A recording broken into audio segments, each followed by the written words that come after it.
everyone and welcome to you in your SST class, and in today's class we are going to read our remaining part of chapter 5, the Indian judiciary. In first part video we know about all things related to judiciary, role of judiciary, independence of judiciary and structure of judiciary in India, and what is the working process of Supreme Court, High Court we know in first part video. Now we will talk about the remaining part of this chapter, and this part is related starting here from access to the courts. Access का meaning होता है पहुंचना, न्याय अदालतों तक पहुंच कैसे होती है. Ideally all citizens of country can approach the courts for redressals of his और हर ग्रीविनेंस. अगर हम बात करें देश के नागरिकों की, तो हर व्यक्ति अप्रोच कर सकता है, पहुंच सकता है न्यायालयों तक अगर उसे अपने विरोध को दिखाने के लिए या कहीं पर न्याय पाने के लिए, हिज और हर ग्रीविनेंस, अपने विरोध को दिखाने के लिए किसी भी मुद्दे पर वह न्याय पाने के लिए कोर्ट तक पहुंच सकता है. In case of violence of fundamental right, जब हमारे संवैधानिक अधिकारों का हनन होता है, वायलेंसन होता है, citizen of country can seek justice. जो देश के नागरिक होते हैं वो न्याय की तलाश में कहाँ जाते हैं, वो न्याय की तलाश में अदालतों तक पहुँचते हैं. हाउएवर इन रियलिटी, लेकिन अगर हम वास्तविकता की बात करें, द सिचुएशन इज डिफरेंट. अगर हम भारत की वास्तविकता देखें इस मुद्दे से रिलेटेड, तो जो कंडीशन है वो अपोजिट देखने को मिलती है. Majority of the population is extremely poor, क्योंकि हमारे देश की जो मेजॉरिटी है जनसंख्या की वो गरीब है. गरीब जनसंख्या बड़ी संख्या में पाई जाती है भारत में. Leads a hand to mouth existence and most importantly is uneducated. ये पॉपुलेशन जो है हमारी अनएजुकेटेड भी पाई जाती है. तो इस कारण से यहाँ पर जो एग्जिस्टेंस है इस चीज़ों का वो कम देखने को मिलता है. They neither have the means nor time to involve in lengthy legal proceedings. ना तो उनके पास साधन है, पैसे संबंधी वो पुअर है, और ना ही उनके पास उतना अधिक समय है, क्योंकि जो हमारा लीगल प्रोसीजर है, कानूनी प्रक्रिया है, वो बहुत लंबी चलती है. तो जो मेजॉरिटी वर्ग है पुअर पीपल्स का, उनके पास ना तो पैसे के साधन है और ना ही इतना समय है कि वो इन अदालतों तक पहुंचने में उसको खर्च कर सकें. और तीसरा मुद्दा आता है लैक ऑफ एजुकेशन का. उनके पास एजुकेशन की भी कमी है, जो उनके देयर माइजरी, जो उसकी इन कोर्ट तक पहुंचने की मानसिकता को उनसे दूर करती है. इस समस्या के समाधान के लिए भारत में एक लिटिगेशन लागू किया गया, एक कानून बनाया गया, पब्लिक इंटरेस्ट लिटिगेशन हम इसको कहते हैं. In the supreme court in early 1980s के दशक में, प्रारंभिक दशक में इन्वॉल्व इस सिस्टम, हमारा सुप्रीम कोर्ट इन्वॉल्व हुआ एक सिस्टमिक व्यवस्था के तहत जिसको हम पब्लिक इंटरेस्ट लिटिगेशन या PIL के नाम से जानते हैं, जिससे कि मैक्सिमम पॉपुलेशन, ज्यादा से ज्यादा जनसंख्या एक्सेस कर सके, न्याय पाने के लिए अदालतों तक पहुंच सके. इस प्रक्रिया के तहत क्या होता है, एनी इंडिविजुअल और ऑर्गेनाइजेशन, कोई अकेला व्यक्ति या कोई संस्था कैन मूव कर सकती है हाई कोर्ट और सुप्रीम कोर्ट को in the interest of public cause, जनता के हित के लिए. इसमें on the behalf of public के बिहाफ पर कोई इंडिविजुअल व्यक्ति या कोई संस्था केस फाइल कर सकती है डायरेक्ट सुप्रीम कोर्ट तक या हाई कोर्ट तक. लिटिगेशन इन्वॉल्व सिस्टम, इस व्यवस्था के अंतर्गत एक सिस्टम लागू किया गया. फीलिंग और डिफेंडिंग एक क्लेम दर्ज किया जा सकता है कोर्ट्स में. हाउएवर अनलाइक अदर लिटिगेशन, इनसे अलग जो भी कानून थे, the aggrieved party need to necessary file a PIL. तो जो एग्राइड पार्टी थी जिसको केस दर्ज करना, उन्हें नेसेसरी कर दिया गया, आवश्यकता दे दी गई है PIL की. Anybody acting in public interest, लेकिन कोई व्यक्ति जो जनता के हित में काम करना चाहता है वो यहाँ पर PIL दर्ज कर सकता है. द लीगल प्रोसीजर, जो इसका लीगल प्रोसीजर है, कानूनी प्रक्रिया है PIL को दर्ज करने की, इज सिंप्लीफाइड, वह बहुत सिंपल है. To the extent that even a letter और टेलीग्राम, इतने सिंपल है कि एक लेटर और टेलीग्राम के थ्रू इसको दर्ज किया जा सकता है. And explaining particular of the case, जिसमें हम लेटर में पूरे केस को एक्सप्लेन कर सकते हैं, addressing to the high court और सुप्रीम कोर्ट. और यह लेटर एड्रेस किया जा सकता है हाई कोर्ट को या सुप्रीम कोर्ट को PIL के रूप में. यू विल बी सरप्राइज, आप जानकर सरप्राइज हो जाएंगे यह जानकर कि जो concept of mid day meal है, गवर्नमेंट के द्वारा जो मिड डे मील स्कीम को लागू किया गया, जिसमें गवर्नमेंट सहायता प्राप्त स्कूलों में दोपहर का भोजन दर्ज किया दिया जाता है बच्चों को, वो पीआईएल के थ्रू केस जो दर्ज हुआ उसी का परिणाम है।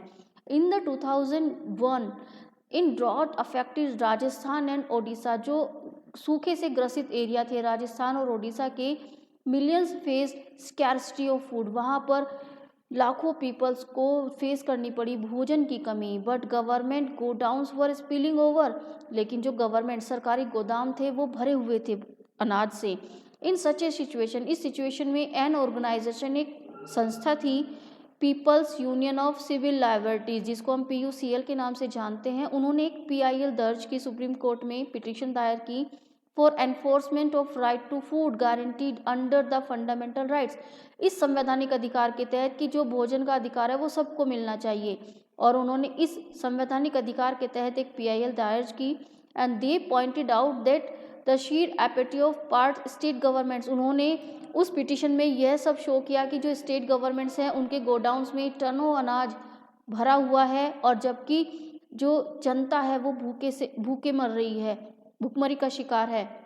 आफ्टर हियरिंग, सुप्रीम कोर्ट ने उस पीआईएल पर हियरिंग की, सुनवाई की, एंड ऑर्डर द गवर्नमेंट, और सरकार को ऑर्डर दिया to generate more employment opportunities, ज़्यादा से ज़्यादा रोजगार के अवसर दिलाने का, एंड गिव फूड, और भोजन को सस्ती कीमत पर पहुंचाने का, राशन पर, and provide food to childrens in the school. और इसी के तहत मिड डे मील स्कीम भी लागू की गई पीआईएल के तहत।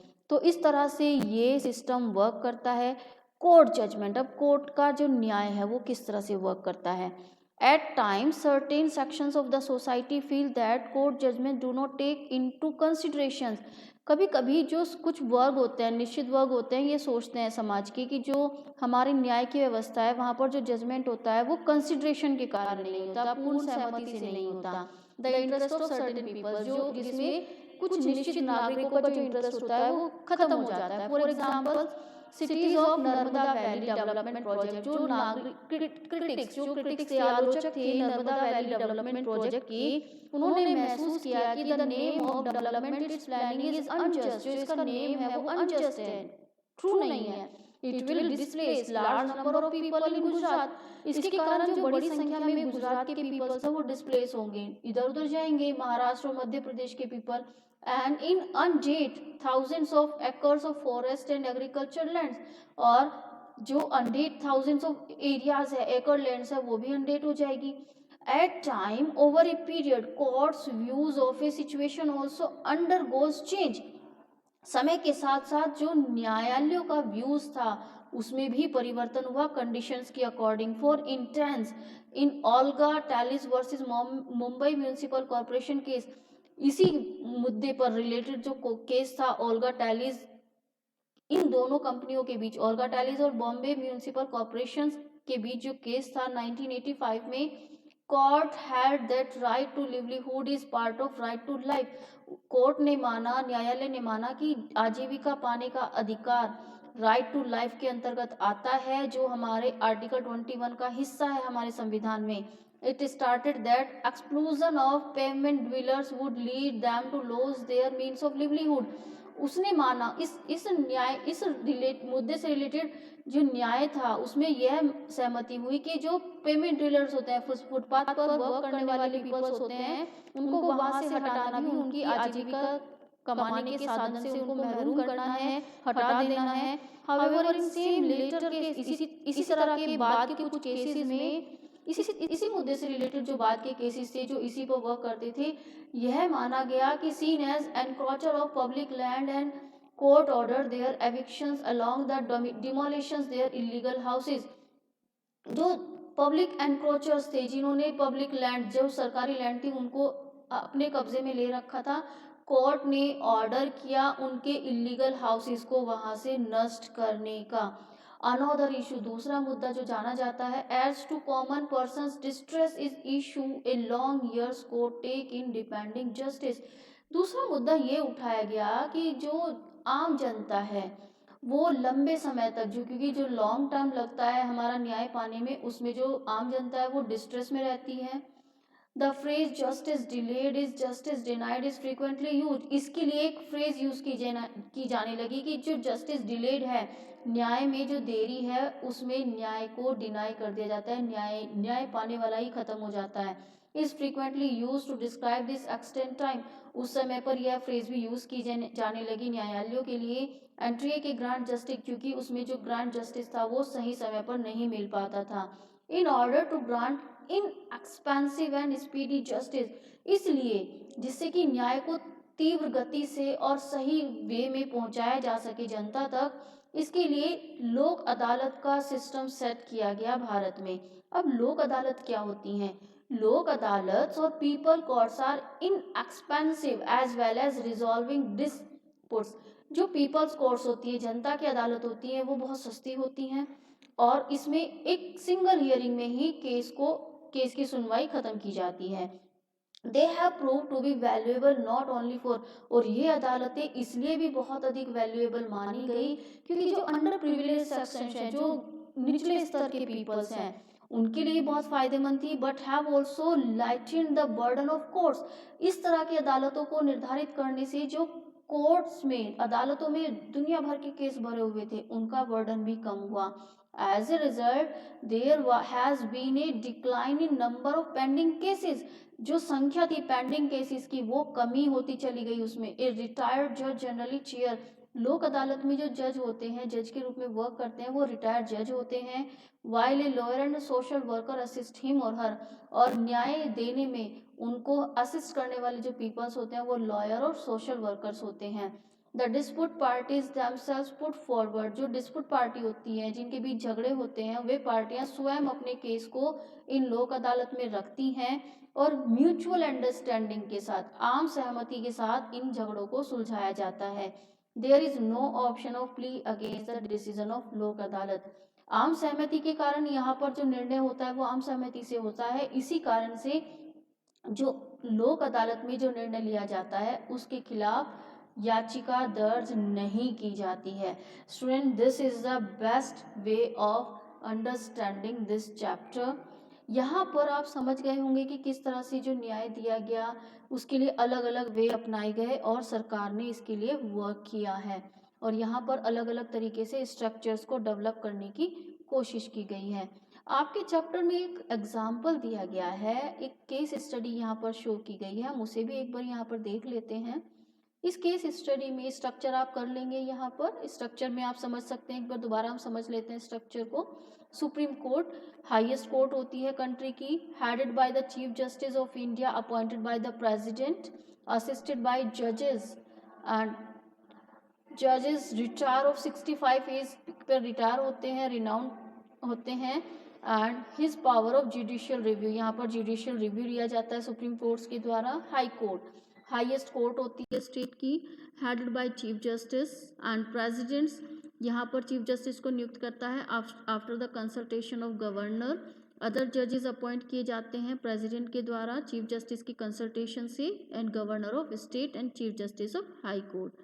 यहाँ पर जो जज होता है वो 62 ईयर्स की एज में रिटायर होता है। एंड यह कंट्रोल और सुपरवाइज करने का वर्क करता है सबऑर्डिनेट कोर्ट्स पर। Both civil and criminal cases यहाँ पर रिव्यू के लिए लाए जाते हैं। सबऑर्डिनेट कोर्ट्स और डिस्ट्रिक्ट कोर्ट भी हम इसको कहते हैं। Here civil and criminal cases, इनकी सुनवाई डिस्ट्रिक्ट कोर्ट में होती है और तहसील लेवल पर होती है। प्रिसाइड ओवर बाय डिस्ट्रिक्ट जज इनको प्रिसाइड्स करते हैं। हाईएस्ट सिविल कोर्ट होती है डिस्ट्रिक्ट की, district court. And hears cases related to money, property, will, marriage, divorce and guardianship से रिलेटेड यहाँ पर केस होते हैं। यहाँ पर इन केसेस के खिलाफ अपील दर्ज की जा सकती है। हाईएस्ट सेशन कोर्ट्स लगाया जाता है हाईएस्ट क्रिमिनल कोर्ट्स के लिए डिस्ट्रिक्ट में। And tries cases related to theft, murder and robbery, यहाँ पर मर्डर, चोरी, लूट से रिलेटेड केसेस होते हैं। Hears appeals against the judgment of lower courts, यहाँ पर लोअर कोर्ट्स में जो जजमेंट होता है उसके खिलाफ याचिका दर्ज की जा सकती है। यहाँ एक सिचुएशन दी गई है, हम इसे भी देख लेते हैं। रीड द गिवन एब्स्ट्रैक्ट, एक एब्स्ट्रैक्ट दिया गया है। Write down the judgment passed by various courts in notebook, यहाँ पर अलग अलग कोर्ट में क्या क्या जजमेंट दिया गया उनको आपको वेरीफाई करना है।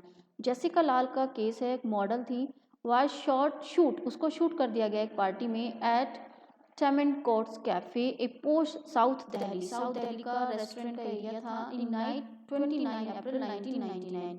She was taken to Apollo hospital, उसको अपोलो हॉस्पिटल ले जाया गया but was declared dead by doctor, जहां पर उसको मृत घोषित कर दिया गया। On the faithful night Manu Sharma who was a visitor at the restaurant, उसी रात में जो मनु शर्मा थे वो विजिटर थे। विजिटर मीन्स यहाँ पर आप कह सकते हो जिन्होंने इस दृश्य को देखा था उस रेस्टोरेंट में with some of his friends, वो वहाँ पर थे। Open fire on Jessica Lall, उन्होंने फायर दर्ज की। Following as attractions over the demand for drink when the establishment was closing for a day.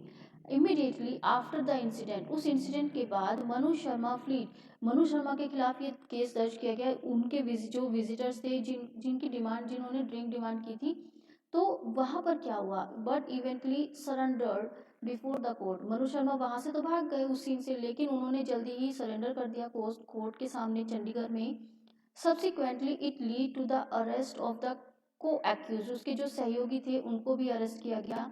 In the ensuring trial, जो trial हुआ in session court में ट्रायल लिया गया इनका।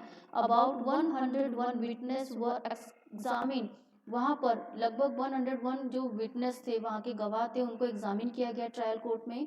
And on February 21, 2006 the trial court exonerated all 9 accused due to dearth of evidence, जो सबूतों की कमी थी उसके कारण उनको छोड़ दिया गया। However, due to some public and media pressure, लेकिन उसके बाद कुछ पब्लिक और मीडिया के प्रेशर के कारण जो केस था वो रीओपन हुआ दिल्ली हाई कोर्ट में, PIL के थ्रू आप कह सकते हो।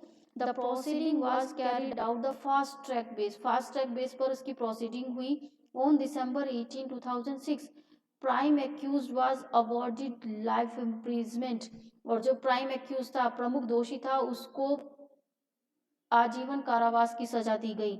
अलॉन्ग विद हिम 2 को एक्यूज, और उसी के साथ जो उसके 2 सहयोगी थे वर अवॉर्डेड 4 years प्रिजन, उनको 4 साल की सजा हुई। एंड टर्म डिस्ट्रॉइंग एविडेंस, क्योंकि उन्होंने सबूतों को मिटाने की कोशिश की थी। Manu Sharma appealed against decision of Delhi high court, Manu Sharma ने फिर दिल्ली हाई कोर्ट के डिसीजन के खिलाफ सुप्रीम कोर्ट में केस दर्ज किया। In 2010 the apex court upheld the judgment of Delhi high court, लेकिन जो एपेक्स कोर्ट थी सुप्रीम कोर्ट की, उन्होंने उस हाई कोर्ट में जो निर्णय लिया गया उसको कायम रखा। मीन्स वही निर्णय वहाँ पर लागू किया गया। तो आप यहाँ पर फाइंड आउट कर सकते हैं किस तरह से जजमेंट होता है, वर्क किया जाता है। So student, this chapter is completed here. In next part video you will know about book work and booklet work of these chapters. So understand this chapter very well with this video. Now you can understand this chapter with video very well. Okay then, thank you.